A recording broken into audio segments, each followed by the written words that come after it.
evening and welcome to another exciting show. Well, tonight we have a mystery guest, which you've guessed by now who it is. But anyway, greetings and welcome.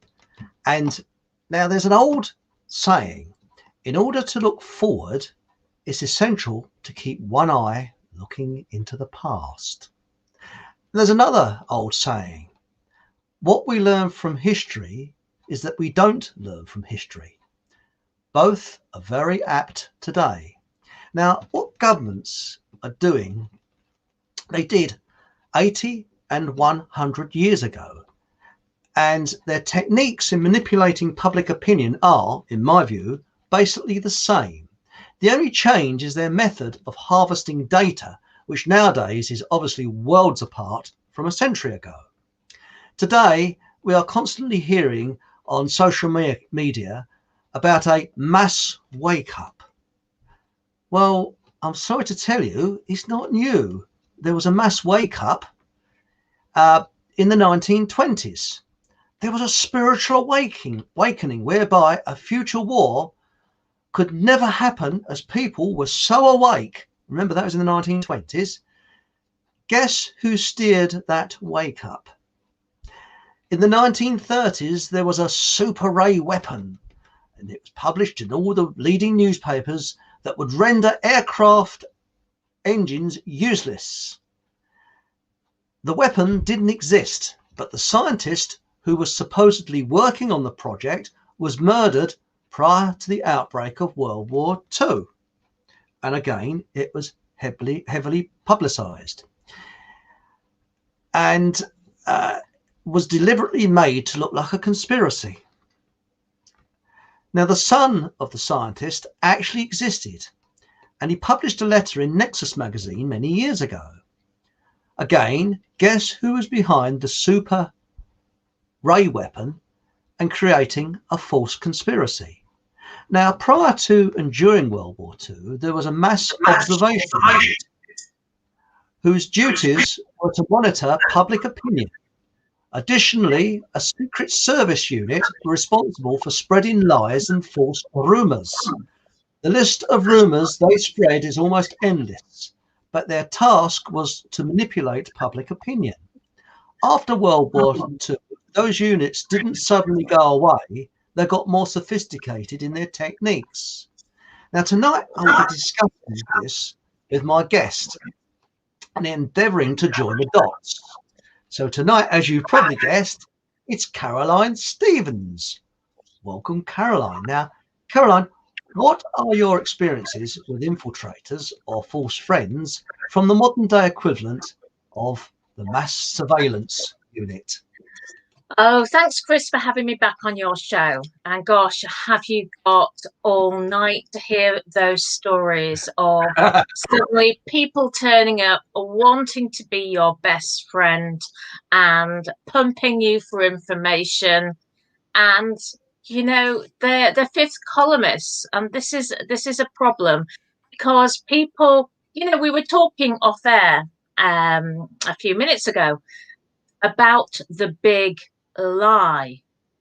And there was somebody in history, because I know you're a historian, there's a very key player in history who said if people told small lies in the public arena, then that wasn't because people themselves tell small lies, then that wouldn't be good enough.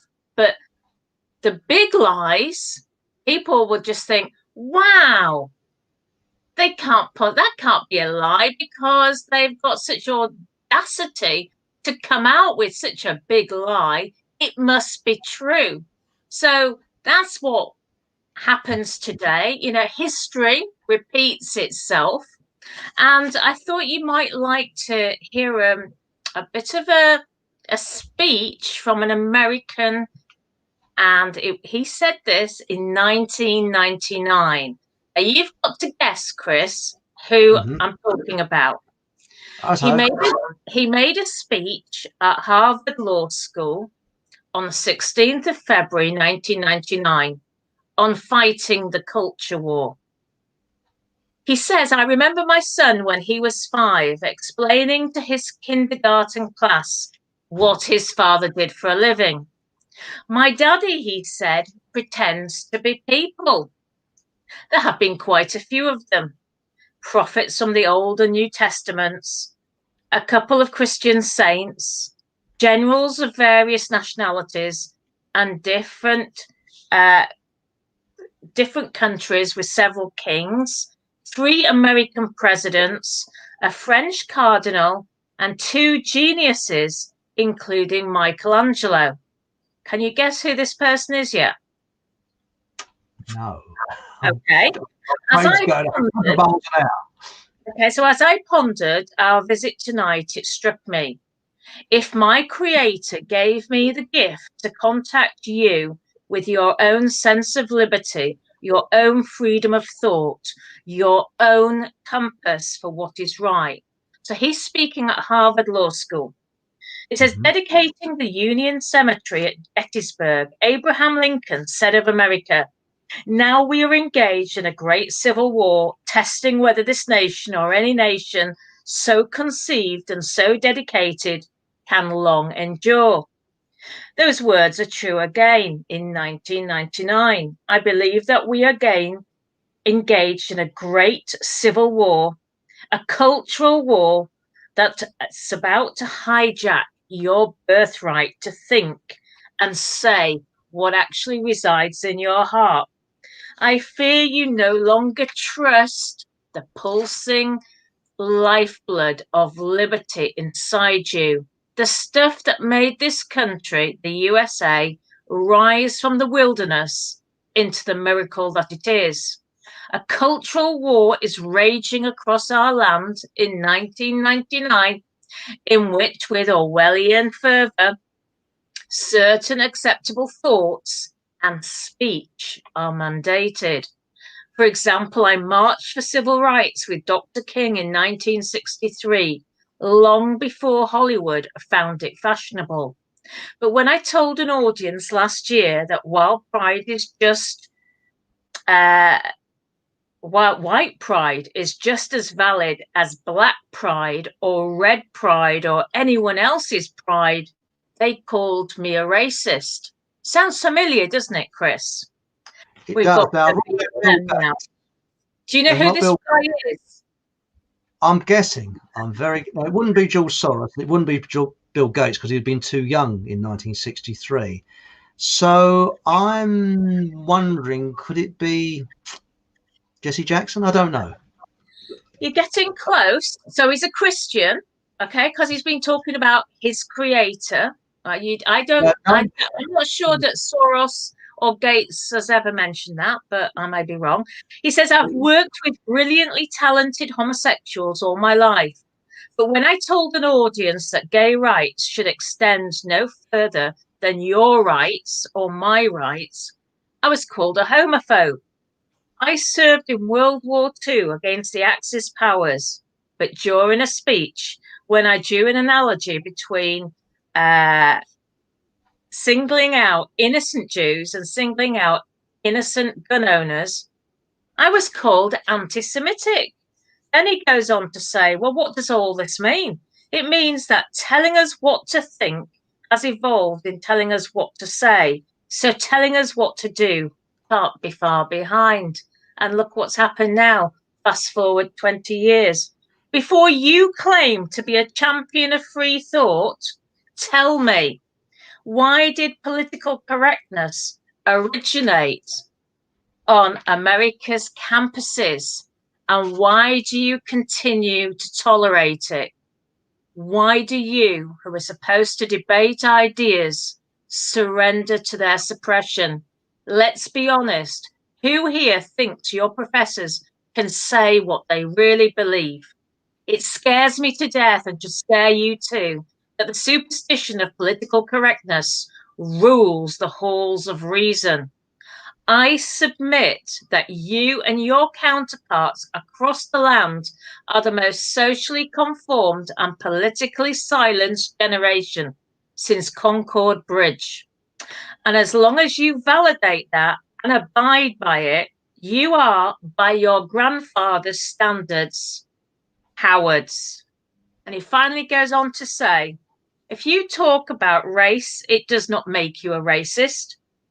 If you see distinctions between the genders, it does not make you sexist.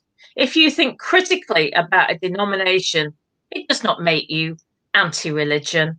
If you accept but don't celebrate homosexuality, it does not make you a homophobe.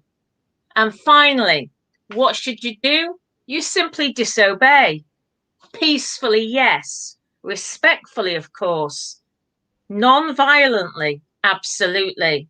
But when told how to think or what to say or how to behave, we just don't. We disobey social protocol that stifles and stigmatizes personal freedom. I've learned the awesome power from people like Dr. King, and they themselves have learnt it from Jesus. So who are we talking about? Yeah, I think I've got a good idea who it is, and people in chat have put some suggestions. But you said this is 1999.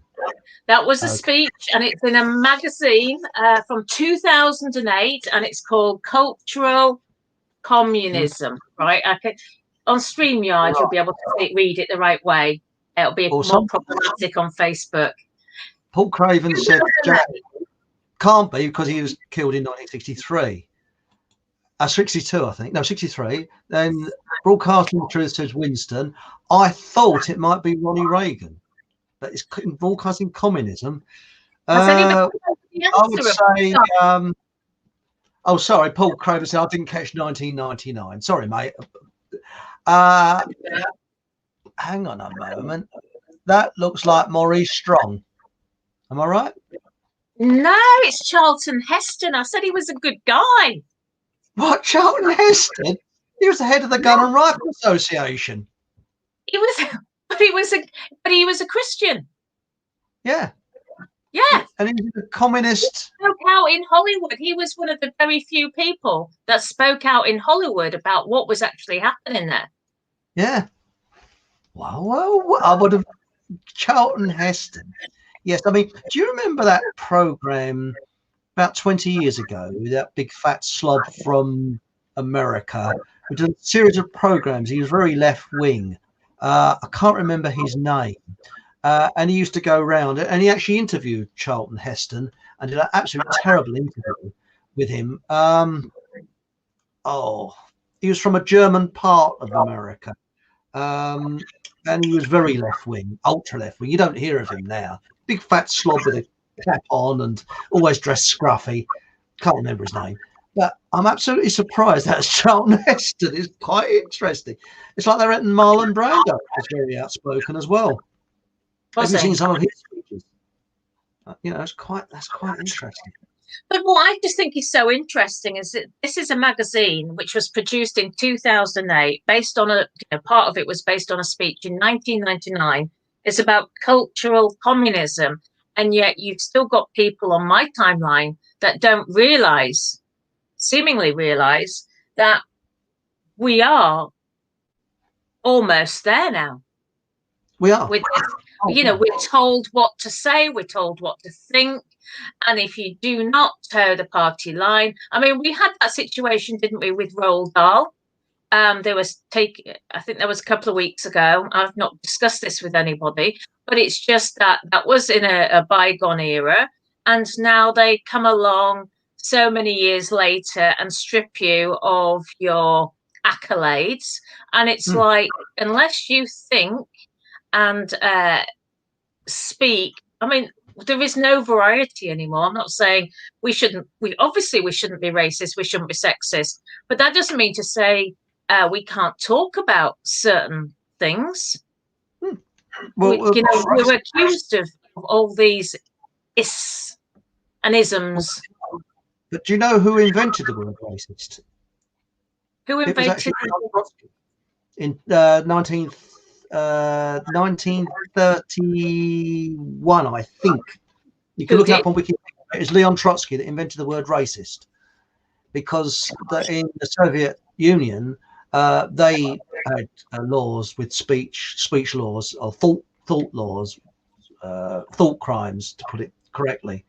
But with this political correctness, I mean, it's crept in very slowly and via the back door, hasn't it? And you can notice this by looking at old television programs, how they've changed. Things that used to be comedy are no longer comedy. I mean, for example, when I was a child, we used to read Biggles books, and Biggles, the bloke who wrote Biggles, lived not too far from where I live now, and for a short time, and now they're banned. Apparently, you can't get Biggles books in schools. Why? Because they said, oh, it's rape. You know, I mean, it was a brave man doing gung-ho things. So what? Because he's white. So surely isn't that racial discrimination in a sense? Because surely it's the best person for the job. And when you read those books, it inspired you to do great things. You think, oh, you know, I want to be brave. I want to do this. I want to do that. But have you noticed that there's no heroic characters anymore, or heroines? I mean, when I was young, when I was at school, everybody wanted to be like Steve McQueen. Steve McQueen was ultra cool. He was, yeah, you know, I mean, any situation, Steve McQueen would be there. Cool, drove fast cars. I've always wanted to drive a car like the way he drove it in the film Bullet, you know, that Ford Mustang. Wow. But who is a role model today? There isn't any role models. And the role models that there are all political correct ones. Have you noticed that, Carol? Absolutely. Anyway, talking about politically correct, and we are at that time of the year when we should talk about politics just a little bit. This, being politically correct, these sorts of leaflets we used to hand out to people through the letterbox when we campaigned for a political party called UKIP. So we're in the UK here. And so we've got Sorry, We're Full. Now that was considered a very, very close to the wire for many people. But, you know, we've got a situation now where they were saying to me today on the email system, they're building accommodation for 500 people in a Hampshire village. And the Hampshire village has only got 1,000 people in it. And apparently the government's moving in 500 Muslim people from, I think it's Africa, but we never know where they're going to come from. And is it really fair? I mean, why are we allowing all this to happen? These aren't people that necessarily come from war-torn countries. And, you know, it's just a case of the EU and the Crown Corporation trying to clear basically the lands in Africa so they can help themselves to the gold and silver and plutonium and platinum. And it's just so not right. And we all seem to be so powerless. But it's also cultural destruction, not only of our culture, but their culture as well, because I have respect for all cultures. For example, if you went to South Africa and saw a display by Zulus, you wouldn't expect to have Scottish Highland music and people tossing the caber, because they say, well, no, this, you know, we've got to have, it would be racist if we. No, you go there and expect to see Zulus doing their tribal dancing, and you would more likely be welcomed as a guest. And likewise, if a Zulu came to Britain, they would want to see our culture. Now, all this kind of racial mixing. We could all be friendly, yes, but I respect people's culture because we are what we are, and we should be in a country where we are, not because of economics, because this is what it's really all about. It's because we want to be there. Now, you know, if an African wants to come to Britain because they like our culture and they just love being in, excuse my language, crappy weather in winter in Europe, that's their choice. But these people are economic migrants. And then if you strip this away further, who is pulling the strings for the economics and who is imposing this upon us, because I think they're the innocent victims of the usury scammers, the banksters who are pulling the strings, and the multinationals who want, as you said, all the raw minerals from Africa.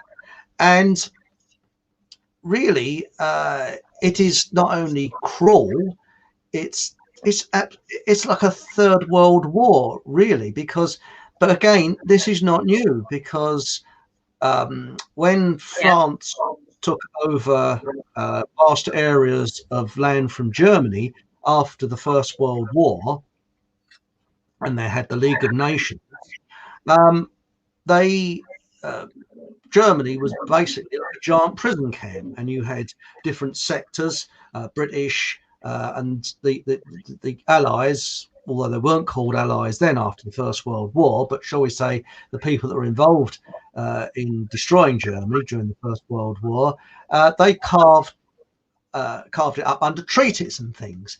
And what did France do? They didn't send their own troops to this area of Germany.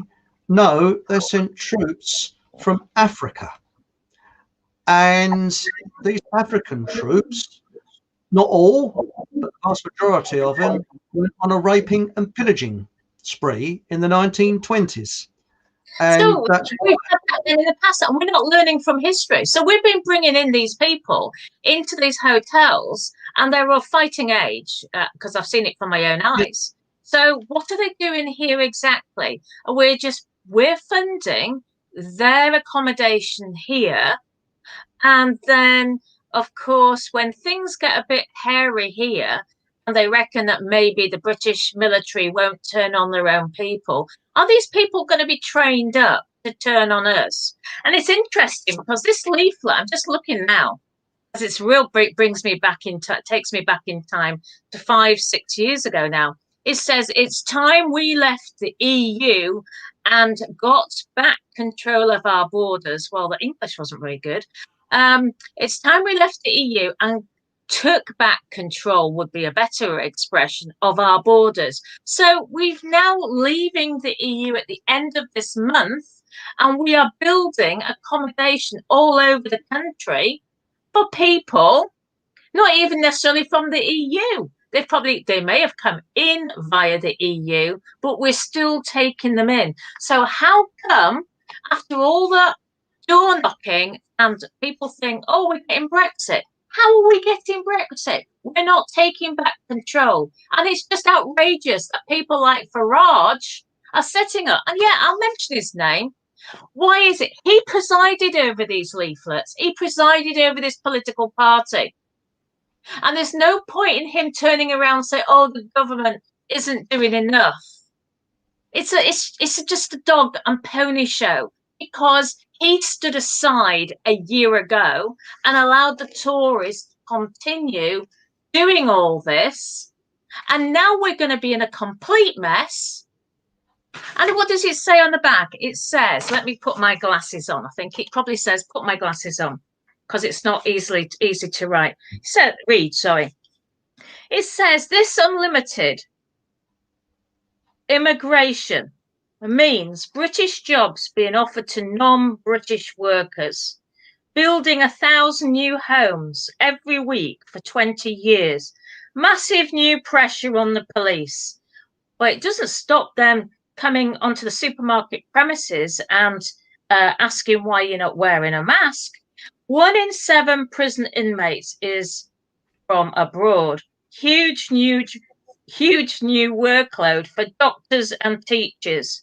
Well, from the doctor's perspective, we've seen that now, can't we? Millions of taxpayers' money for school and translation. UKIP says stop all immigration for 5 years, withdraw from the EU, and regain control of our borders. We are not going to regain control of our borders at all. No. And I do not believe that for 4.5 years ago, they always planned for us to leave with no deal and no lifeboat. It's like being on the Titanic. Yeah. you know you've got to get off, but you've got no lifeboats to be released and escape. And what I believe is, what quite a few people believe, is that we will never leave the EU, because what they're going to do is make life so difficult. We're going to have shortages of this, rationing that people will be begging to go back, and that's what they'll do. Oh, well, you're better in the EU, wouldn't it? You know, at least we could get our frusali, and we could get our pasta and rice and things. And I think that's what they plan. And I think there's every possibility, and I've got no evidence, and I might be talking out the back of my neck by saying this, but it seems very strange. They've been dragging their heels for, what, 4.5 years, and this pantomime epidemic, as I call it, has come along just at the right time. But mind you, it's a worldwide one. So, but you know, let's put it another way. Supposing you were one of the elite and you knew what was planned for 2020, you would drag your heels until that occurred, wouldn't you? So there's something odd there. But another area about immigration, people often say, the left often say, oh, but Britain's been invaded thousands of times, hundreds of times in the past. Yes, by Europeans. We were being invaded by the Saxons, the French, Normans. But we're not being invaded. We've been everybody, the whole world has been invited in now. And can you see this? We're still going to be under the cosh with these guys, because they're going to have control of us.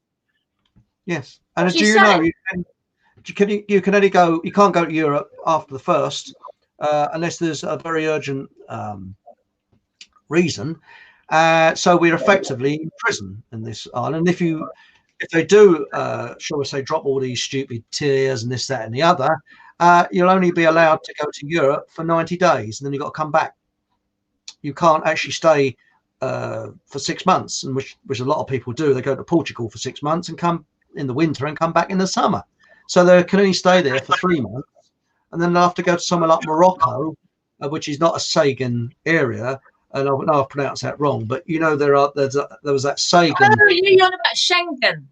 Schengen, that's the word. The Schengen agreement. Well, apparently, because we won't be in that Schengen agreement, if you say want to go to Portugal, which I wanted to do for 6 months, you know, disappear in about October, November, and come back in April, May. No, you can either go there for 3 months, so you'd have to spend 3 months there and go out of the Schengen area, which would be Morocco or Bulgaria, which I don't think anybody wants to go to midwinter, and then come back after 3 months. People ski in Bulgaria, don't they? I think so. When you say about in winter they go skiing, yeah, sure. There's a lot of people, expats who spend 6 months in Spain or France or Portugal, and then spend 6 months over here. So yeah, they're going to be there's going to be some problems for sure. And they're doing that deliberately. I think this is all part of one. But what gets me now, I judge everybody as an individual. I don't look on them by their race or whatever. If a person's a nice person, they're a nice person. And if they're not a nice person, it doesn't matter what race they are, they're not a nice person. Or if they're a psychopath, I don't like them. But what is actually getting me is that to save money, where once upon a time, I mean, it costs money to train nurses and doctors. We're now getting people from the third world where you could actually buy qualifications under the table rather easily, shall we say. And I know for a fact several people in this country that's been treated by nurses and doctors from the third world are not qualified. They don't know what they're doing. And a very good friend of mine who passed away just over a year ago, she went into hospital and contracted an African disease. And they asked her how long has she been in Africa, and she'd never even had a British passport. She'd never left this country. And she was treated by an African nurse who the West Indian nurses absolutely hated. Everybody else did, because she used to bully people because she didn't know what she was doing. And all the nurses quietly said she's bought her qualifications. She's not a qualified nurse because she didn't have a clue. But they were frightened of saying anything because they'd throw out this racist routine. So this African nurse got away with it. And this is what's happening with a fair amount of doctors. There always has been, even in European doctors that have bought their qualifications, but the number was very, very low. But now the standards have lowered so much that they're not bothered to check them, because let's face it, you get somebody qualified from abroad, it's a lot cheaper than training up homegrown people. This is why. Well, they didn't have to speak. They don't actually. They didn't have to pass an English test to actually start working in the hospitals, because it was classed as discriminatory. Remember that? Yes, yes. And they actually lowered the level, didn't they, of entry? And it's all to do with money. And I don't want to go off. I've looked into the NHS. I do believe there should be a health service that that if you need it, it's there, but it should be more 50-50 natural, and it shouldn't actually be run, which it is at the moment, by the pharmaceutical mafia. And it was set up for the pharmaceutical mafia, and a lot of well-meaning politicians were duped, I believe, in 1948 when the NHS was set up. But that's another subject. We could cover that on another program. Yeah, because, I mean, the thing is, if you've got the government and a big pharma entwined, basically you've got, if once the government wants rid of part of the population, they've pretty much got control if big pharma's involved, surely. Well, precisely. I mean, I'll skim over it very gently. When it was when the NHS was set up in 1948, a lot of multinationals have made an absolute fortune out of World War II, with chemical weapons and all kinds of nasty weapons like that.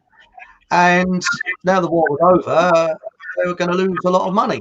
So as part of their, shall we say, goodies, the government had a deal, and they said, okay, you can, and you turn the technology of weaponry into, inverted commas, medicine.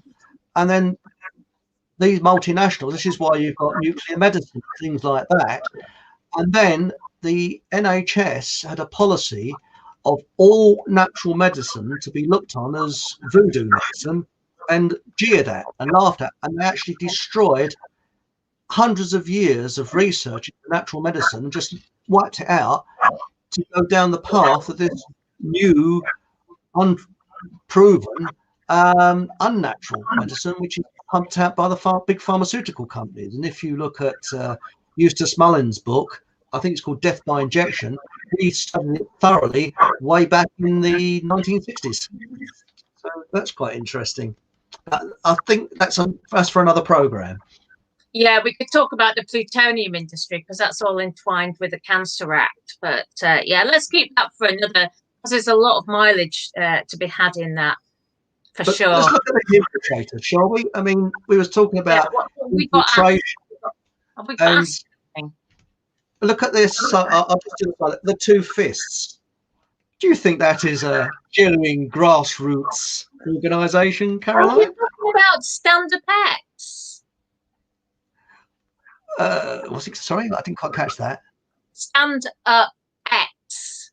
Yes. That's a fascist. That's a fascist symbology, and people need to really pay attention. I mean, somebody sent me. Gosh, somebody had a middle name, Vamp, V-A-M-P, a couple of days ago, and he went on my timeline and started posting New Age stuff, New Earth stuff. And of course, he's got a middle name, Vamp. So I actually posted up at the weekend a video of this New Age interview chat, just to show people what it's all about, because it's very easy to be taken in with this soft, cuddly language. But in actual fact, this is the new world religion. We're staring at it right in our faces. And when we started talking at 8 o'clock this evening, you were asking me about the people in, say, the Truth movement. Not one person ever says, not one person really has a solution. You know, they don't talk about prepping. And most of them, they don't talk about prepping. They don't talk about saying their prayers. They don't say, they just say, we can solve this with a piece of paper. Well, we've had all these Nuremberg codes. We've had the Magna Carta. They've all literally been pieces of paper. So until we come together and pray, because there's no doubt about it. Positive thought. Wow. Positive reaction. But it's not about just harvesting our good energy. It's directing at source, if you like, the creator. Who made you, Chris? I don't know. I'll be honest here. I do not know. I've often said this. I don't know, but I do believe there's an energy, and what that energy is, I don't know. But I do believe in karma. If you put out positive thoughts, you get positive back. You put negative out, you get negative back. And this is what I believe is that if we all started to think about now, nothing cruel, nothing violent, but Bill Gates getting arrested, Hancock getting arrested, just imagining him. And all thought together, it's amazing the power of thought. Now, you might say the power of prayer, whatever way you want to do it. We all but if thought.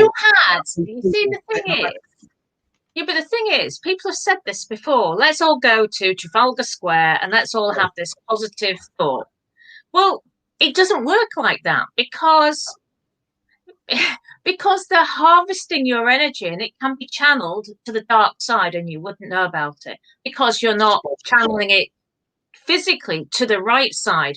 If you imagine, right, you go to the supermarket, we're going to be in lockdown shortly, aren't we? We're going to be punished in January yet again because we're living under men's laws.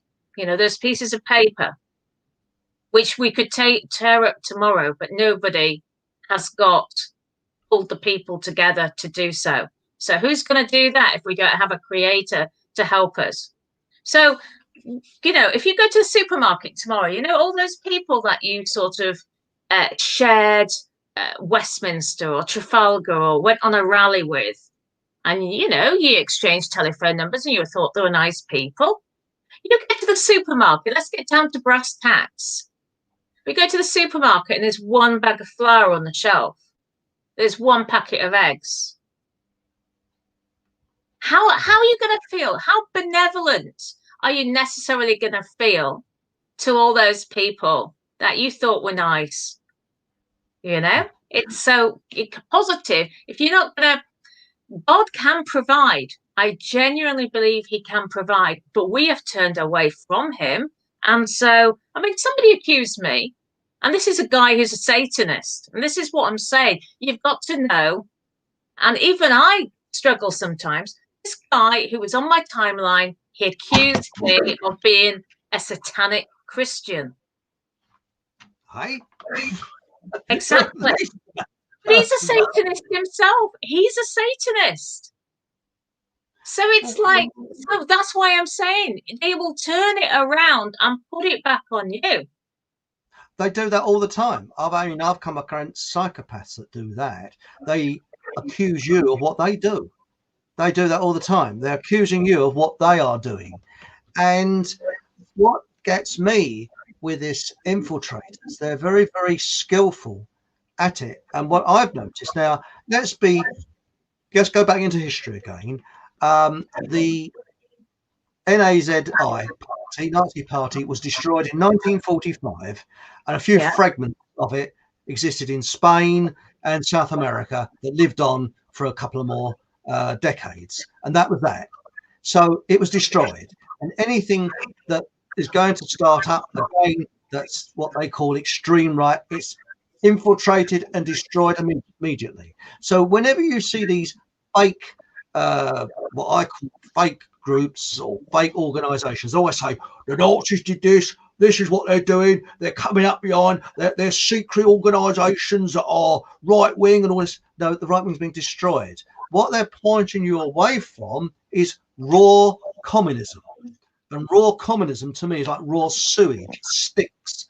So what they're doing, they're perfuming it, because have you noticed there's always a shield? Oh, you know, they show you pictures of Roman salutes and Mr. H and all that. That's gone. That's been destroyed. That was destroyed in 1945.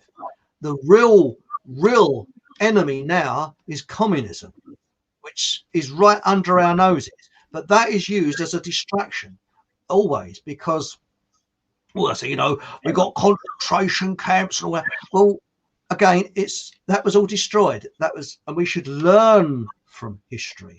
And it's all a big illusion that they're setting up all these fake groups, fake organizations. At the beginning of World War II, there was a massive rumor put round that what they did, if you said anything, question the government, you were noted as a defeatist. And a defeatist, people got actually hit and punched and really abused if they said anything against the war. They were a defeatist. They were, how dare you be a defeatist? But there was a rumor put round in 1939, just before war started, that enemy bombers could never, ever touch Great Britain because our defense system was so incredible. They would be absolutely blasted to kingdom come before they've even taken off to get across the channel. That's how good our systems were. And anybody that said, well, nonsense, we're a defeatist. And all these rumours people believe all the time. And now we're getting rumours sent out. Have you seen these monoliths that are appearing, which you can see the world? What's that about? Nonsense. That to me isn't it strange? They're looking at 2001: A Space Odyssey. That's where the monoliths appeared in that film. And when you go look at it a little bit closer, isn't it very strange that the so-called, which I don't believe we've ever landed on the moon, the so-called moon landings, when they landed on the moon, it was the height of the Vietnam War. And when Nixon brought that war to an end, and he paid his price with Watergate, because let's face it, all presidents are crooked and bent, the Vietnam War and the moon landings ended around about the same time. Nobody says, isn't that really strange? Isn't that really odd? So there's a country, America, involved in Vietnam, getting beaten by the North Vietnamese, whilst Wall Street finances both sides, and it was known as a sustainable war. They wanted it to go on and on and on because it was culling the poor. It was culling the population, because not only were the North Vietnamese youth being killed, the poor in America were being killed. You notice, you look at the average combat soldier in Vietnam, they're either black, shall we say African origin, American, or they were poor. The rich either got out of it, or they were in the Air Force, or doing some pottering job that wasn't anywhere near the sharp end, shall we say. And Nixon brought that war to an end, and look how he was put down. But why is it that countries at war, one of the last things you would have thought they want to do is land on the moon? They said, oh, it's to do with the Cold War. Oh, pull the other one. Because, I mean, with the Cold War, the Soviet Union was financed again by Wall Street. So when you start peeling away, use Neil, the chap who landed on the moon, was his name, Neil Armstrong's words, you peel away the onion, you gradually get to the truth. So, well, you've got, but the thing is, you were saying about funding both sides, and this is what we've got exactly happening today. So you've got people saying, why isn't Trump, we need Trump re-elected. But Trump was originally funded by one of the Bilderbergers. And then you've got the other Bilderbergers funding Biden. So they're basically, the Bilderbergers are funding all sides. So it really doesn't matter, not to even go into the corporation aspect of all of this, being, USA, UK, maritime law, all that sort of thing. Put that to one side. The Bilderbergers are paying for all the presidents, all the potential presidents. So the Bilderbergers are maybe funding separately with their name, signing the checks. But as a collective, remember, we're talking about collective communism. So it does not matter. And I don't know how many times this is such a fundamental point about the system. We take back, you're really into history, and it might, some history, I mean, I did history, but some of what you're saying, I don't remember. It wasn't in my syllabus. It would But not I be. remember, I remember World War One when they signed the Treaty of Versailles, and you Oh, yeah. had the opposing sides on the opposing sides of the table signing the Treaty of Versailles. You had Rothschild brother one on one side, you had Rothschild brother two on the other. But people think that the only bad people are the Rothschilds, and it's there's a lot more. And of course, even Bill Gates is just the front piece, front part of the pantomime horse. We don't see who the back people are.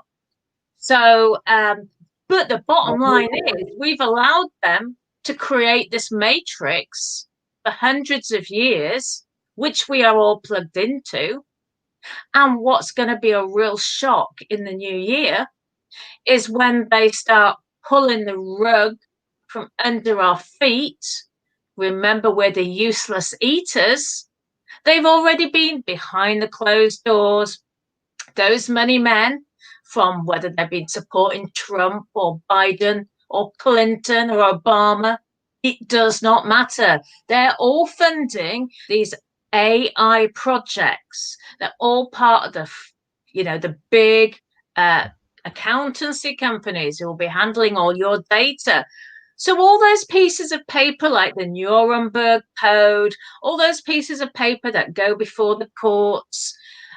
What else? If we sign a disclaimer, I want to withdraw from donating my organs to when I've left this earth.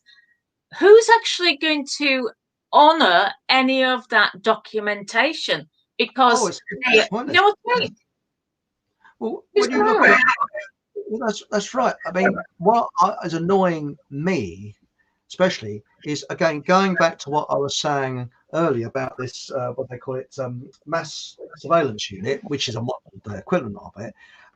I think 77 Brigade, quite honestly, that's probably the government has announced it. If they announced it, then it's obviously some sort of illusion set up. But I'm often listening to the radio. I don't have a television, and especially local radio. I'm hearing actors on there.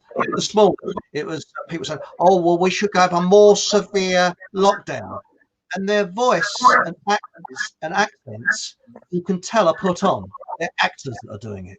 They're not members of the public, and they're showing a kind of public opinion that doesn't exist. And that's what they did a lot in the newspapers during the First World War. They know that people follow like sheep. They want because they want to put you into a kind of a category. And if they keep saying the same lie over and over and over again, and you have people coming on the radio saying, "Oh yes, well my relative died of this COVID, and oh it's terrible." You can tell they're actors. It's fake, total fake. And this is what's annoying me. Can't people see through it? Can't they look at the real science? And now we've got these other fakos coming along. I hold up my hand in horror. I mean, have you noticed this, Caroline? These fake actors, fake people, they're going fake, along with these fake organisations that are there to help you. And Well, I to find it really well. I mean, the thing is, they are all actors. Remember, William Shakespeare wrote all those plays. All the world is a stage, and we are merely the players in it, or whatever it was.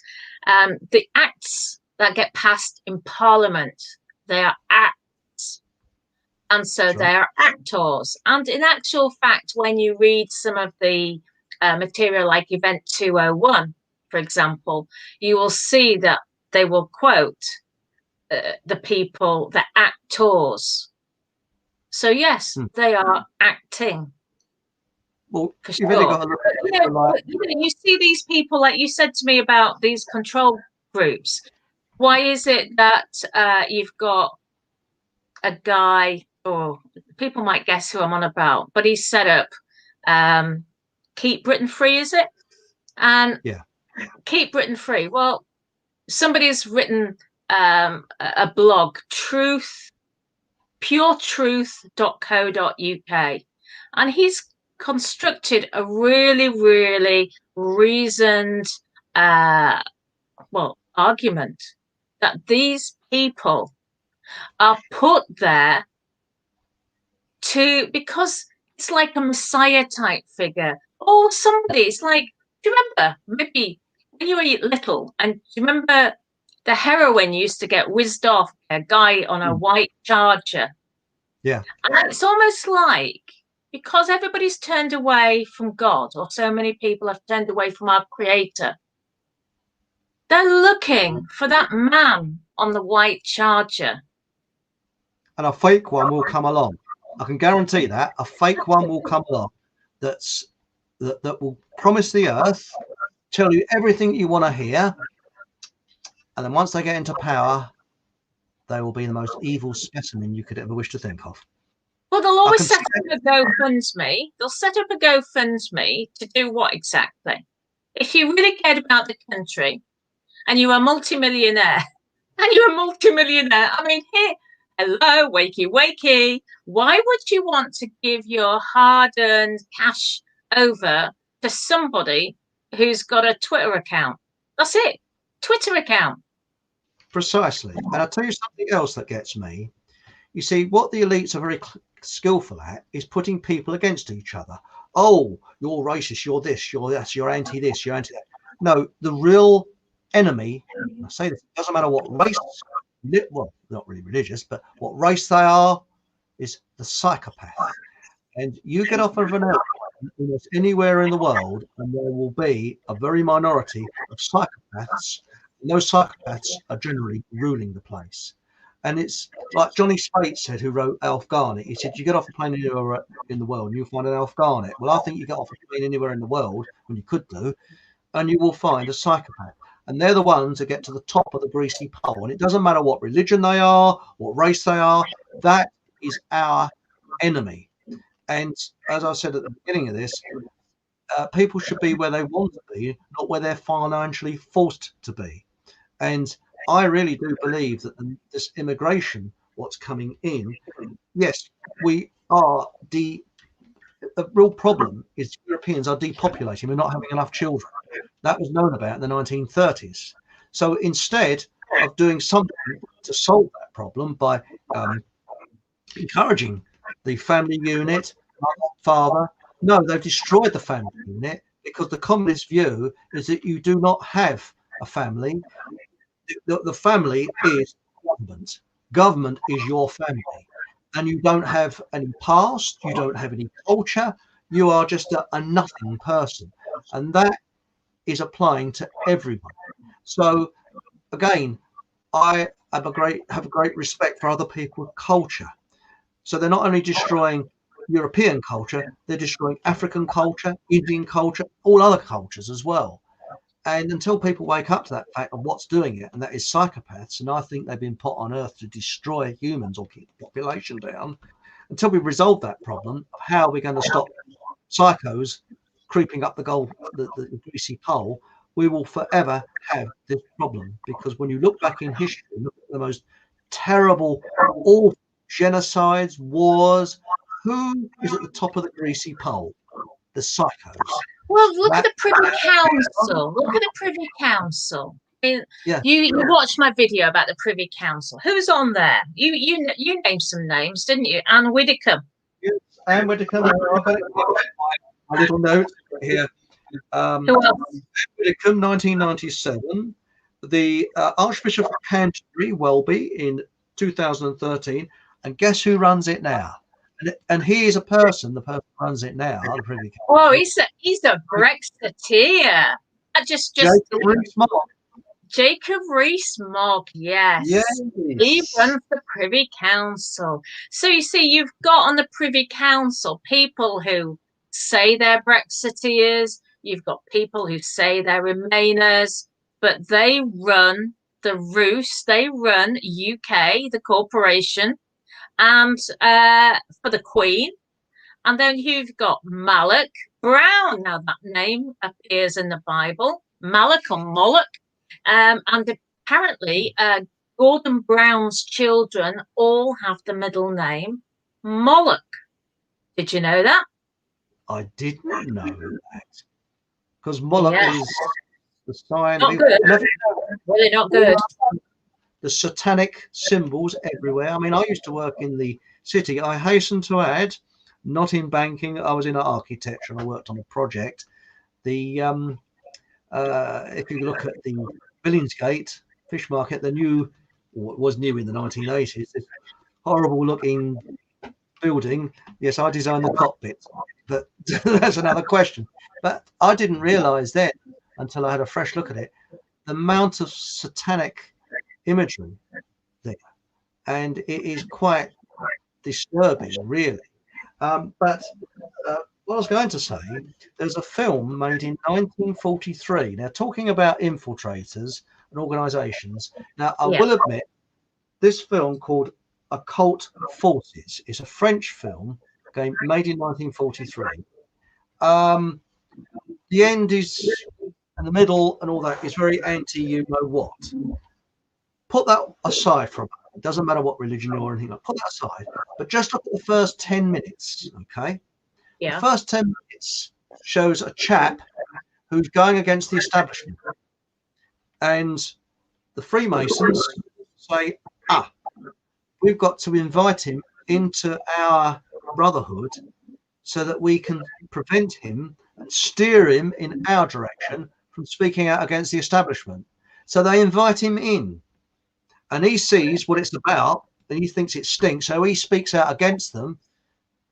And I won't ruin the film, but he pays the price. But again, brown bread. Sorry? Is he brown bread?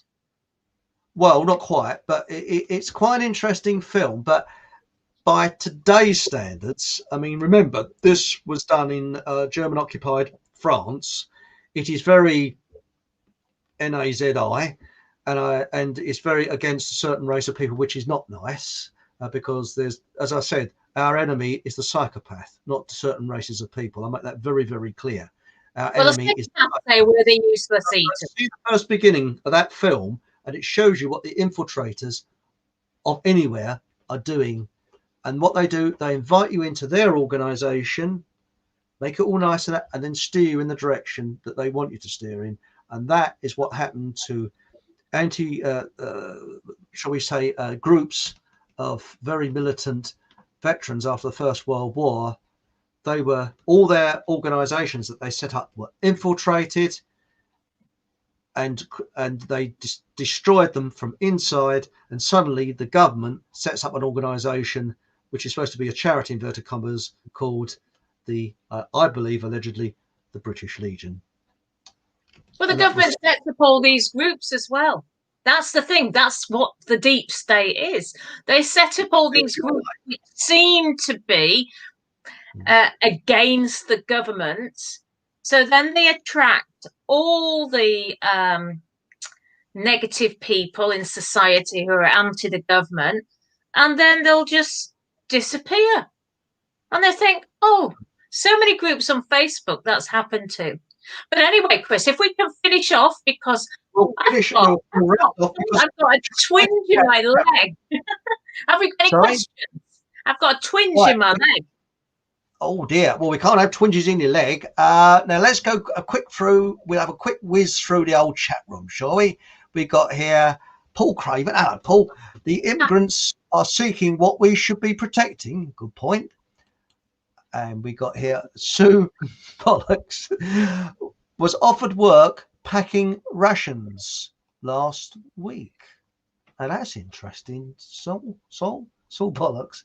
And then we got that's really interesting, because in March I put up a post on my timeline to say that the government had printed ration coupons, and I was just ridiculed. And really, that lady is saying, Saul is saying packing rations for the immigrants or rations for the British people. I don't know. And then we've got here Bob Marley. Paul Marley said the revolution will be telepathic. He was spot on, and he got done in at the age of 27. A magic age, isn't it? And then we got Saul again, communitarianism. That's what communism has evolved into. That's correct there. And then we've got here, broadcasting the truth. What is the solution? Well, it's a very good point. What is the solution? Right, Because remember, I'm just going to go and whiz off and I'll find it. Oh, have I got it? Oh no! right, you're right. Yeah. I've pulled this. Oh, I do have. No, I've got a trapped nerve. Try Himalayan rock salt. Very good. I've got some of that. Yes, the real stuff, the pink stuff. I used to get very bad cramp until I had that, and trapped nerves and things like that. Himalayan rock salt, excellent. So there we go. Dr. Chris, not qualified. Right. The average, now this is a man, Pew Dharma, and I do apologize for not pronouncing your names correctly. It's nothing personal. I'm English, you know. The average age of death by COVID, I won't say, is higher than average life expectancy. And yet there are people who think we're in a, yes, I won't mention that word either, pandemic. This should be satire, but it's reality. I agree. You have a 99.9% chance of surviving it. And I think you've got a 0.00001% chance of having it. But the other thing is, if you wear a muzzle, you are breeding bacteria, which goes down into your lungs, and you get bacterial pneumonia, which is then put down as COVID. So I think what the government is doing is they're trying to sort of create these sort of crisis themselves. And you notice in warmer countries such as Spain and Italy, you have to wear an obedience muzzle or bacteria breeder outside as well as inside. So they really want to boost the old figures up, don't they? Now we got here a man again. You see those comments on BBC videos too. Yes, about the actors. Yes, that's a very good point.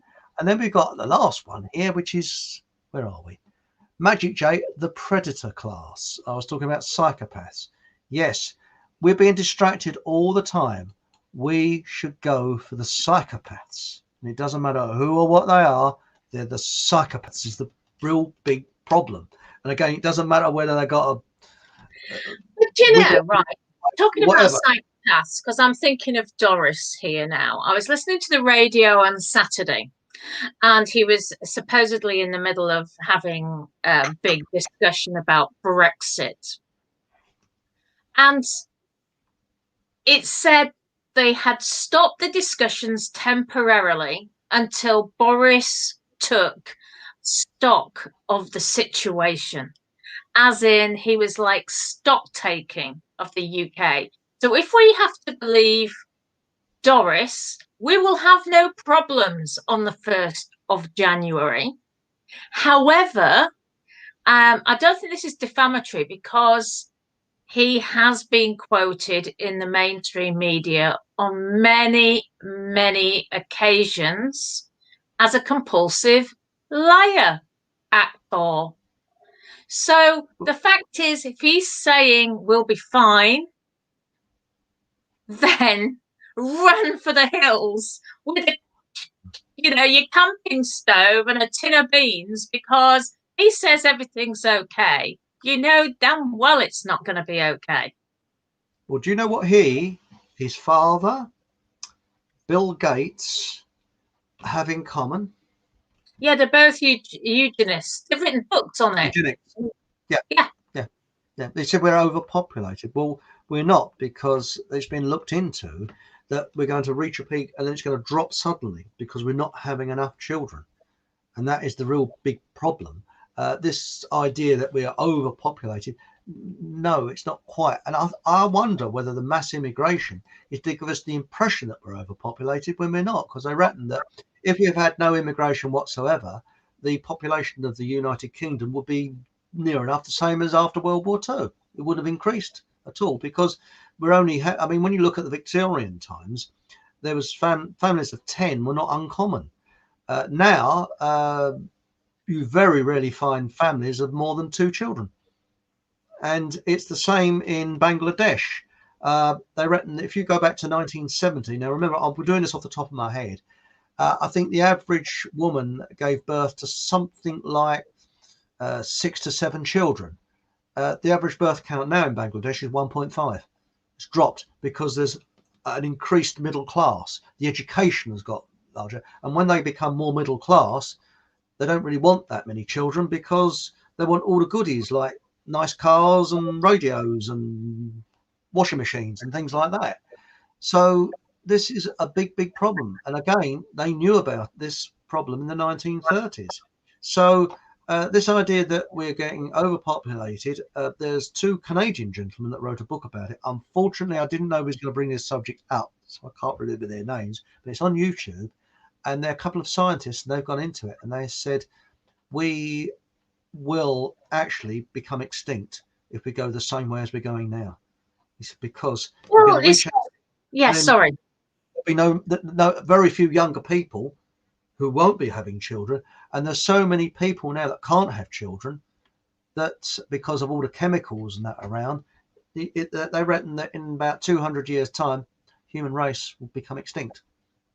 Actually, I wouldn't even give it 200 years the way things are going to go. Somebody said that there's an article about the country was sprayed a few days ago. Nobody knows what the spray was. So, yeah, it's Scotland, the birth rate is the lowest since 1857. In Scotland, the birth rate is the lowest since 1857. Well, the Queen owns a lot of Scotland, doesn't she? Why can't houses be built there and have industry? You see, it's quite obvious, really. It's staring at us in the face. But Chris, I think we've been on for over an hour, and I've got problems with my leg. I was in the garden today, believe it or not. In the sorry, Caroline. We'll try the old Himalayan rock salt, and you should be okay. Thanks for joining me tonight. Will you join me in the future? And Certainly will. No dirty joke. Let's see if I've got any messages, because I find the print too small. I recognise his voice as Peter Croft, who goes on Windows of the World. That's right, Moira. They're all Jesuit schools, sterilisation agents in the vaccines, apparently. Test tube babies, yeah. Well, who is Caroline's guest? No, actually, I'm Chris's guest. He's called Chris, and he's also called Eric von Essex. And he's called Peter Croft. Thank you, Caroline. So, thank you very much, Terry. I don't think anybody speaks in the same way as our conversations. We try to get to the center of the onion. It makes us cry in the meantime, though. And by the way, I'm not holding this. It's quite cuddly. It's just, I think we'll be attached to the EU for a little while yet, unfortunately. But he is quite cute. It's much cuter than the EU, European Union. And do you know the birth sign? She's a Remainer. Did you know that, Caroline? The birth sign of a tube baby is Pyrex.